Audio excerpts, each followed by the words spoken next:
হ্যাঁ, হ্যাঁ, তোমরা ঠিকই শুনেছো। তো আমি এখন একটা যাবো বিয়েবাড়িতে। তো আমি টুক করে শাড়িটা পরে ফেললাম। মা বলল, "তুই তাড়াতাড়ি রেডি হয়ে নে।" এর জন্য আমি রেডি হয়ে পড়লাম।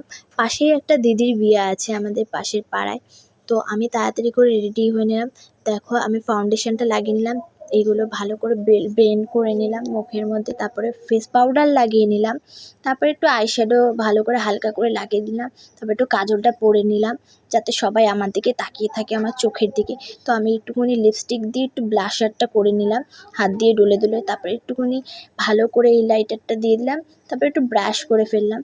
তো এবার লিপস্টিকটা পরার পালা। আমার এই লিপস্টিকটা না খুবই দারুণ লাগে। আমি সবসময় যেখানে যাই এই লিপস্টিকটাই পরি। তারপর একটা ছোট্ট করে টিপ পরে ফেললাম। বেশি অত সাজিনি। তো আমাকে কেমন লাগছে তোমরা বলো কিন্তু।